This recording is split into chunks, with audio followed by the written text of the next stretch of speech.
Assalamualaikum warahmatullahi wabarakatuh. Salam Om Swastiastu, salam budaya, salam kebajikan bagi kita semua. Perkenalkan, nama saya Siti Keisai Kelima. Saya merupakan mahasiswi semester 4, jurusan Pendidikan Guru Sekolah Dasar, Fakultas Ilmu Pendidikan, Universitas Negeri Jakarta. Pada video ini, saya akan memberikan testimoni saya pada mata kuliah Dasar-Dasar Ilmu Hukum Indonesia yang saya pelajari saat ini. Mata kuliah ini diampu oleh Bapak Profesor Otibi Satibi Hidayat, MPD. Video ini saya akan membahas menjadi 3 bagian atau 3 chapter, yaitu chapter pertama, saya akan memberikan refleksi diri mengapa mata kuliah Dasar-Dasar Ilmu Hukum Indonesia diperuntukkan pada mahasiswa PGSD. Lalu yang kedua, apa yang saya rasakan dan apa yang saya dapat selama mengikuti mata kuliah Dasar-Dasar Ilmu Hukum Indonesia. Dan yang ketiga, seberapa pengaruh mata kuliah Dasar-Dasar Ilmu Hukum Indonesia ini pada calon guru ke depannya.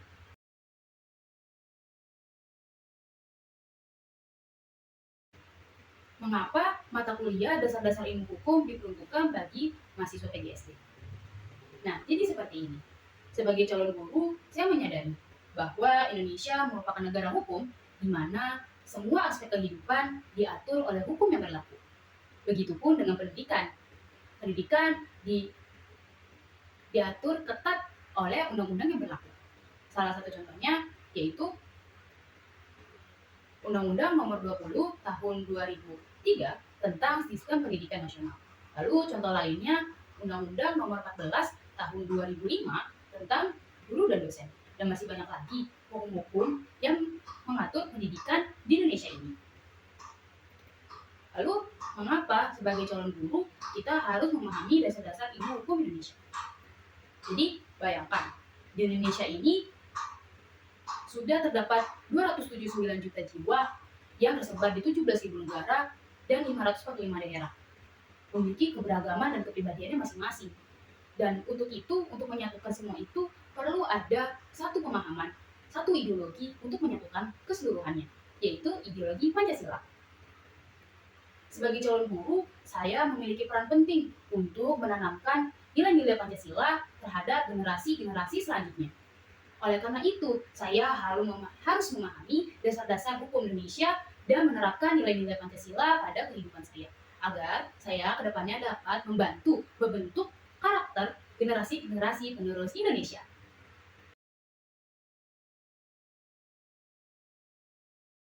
Apa yang saya pelajari dan yang saya dapat selama saya mengikuti dasar-dasar ilmu hukum Indonesia? Yang saya rasakan selama mengikuti mata kuliah ini, saya merasa bahwa banyak ilmu baru yang saya dapat, wawasan tentang isu-isu terkini, dan pandangan-pandangan lain tentang hukum di Indonesia. Metode yang diterapkan kolektif juga cukup efektif. Kami dibagi menjadi beberapa kelompok untuk berdiskusi tentang hukum-hukum di Indonesia. Lalu, setelah itu kami diminta mempresentasikan hasil diskusi kelompok kami agar dapat bertukar pemahaman dan bertukar pikiran.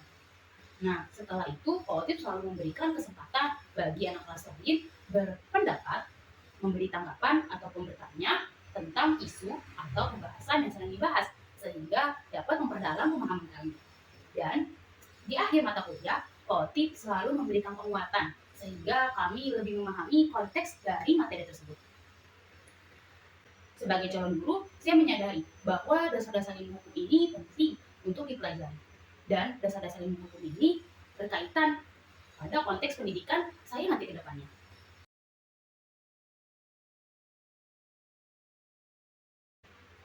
Pengaruh mempelajari dasar-dasar ilmu hukum Indonesia pada calon guru ke depannya.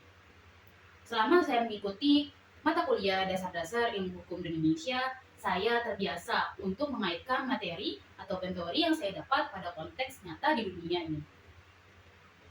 Salah satu contohnya yaitu bagaimana kita menanamkan nilai Pancasila kedua, kemanusiaan yang adil dan beradab.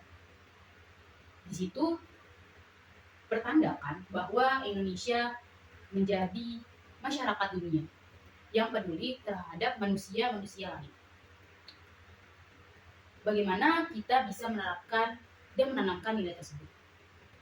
Kita dapat mengaitkan dengan konteks nyata, yaitu yang terjadi di tanah Palestina saat ini.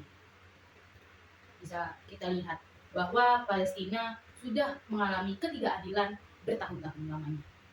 Yang seharusnya Palestina mendapatkan self-determination setelah lepas dari kolonial Inggris, namun apa daya, Palestina hingga saat ini masih diokupi oleh negara Israel.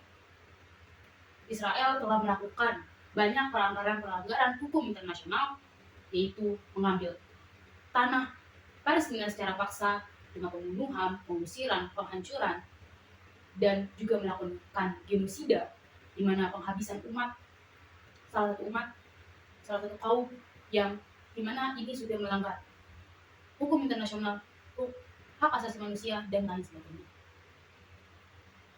Dan sebagai guru, ini merupakan salah satu contoh kasus di mana kita harus bisa memberikan pemahaman kepada siswa dan siswi kita. Oleh karena itu, sebagai calon guru, kita harus terbiasa untuk terus mengikuti kasus-kasus terkini dan terbiasa memadukan dengan pembelajaran yang ada, sehingga kita dapat membentuk karakter generasi Indonesia yang nasionalis dan tertanam nilai-nilai Pancasila. Sekian video dari saya, semoga apa yang saya sampaikan dapat menginspirasi dan menjadi manfaat bagi yang menonton. Kurang lebihnya mohon maaf. Wassalamualaikum warahmatullahi wabarakatuh.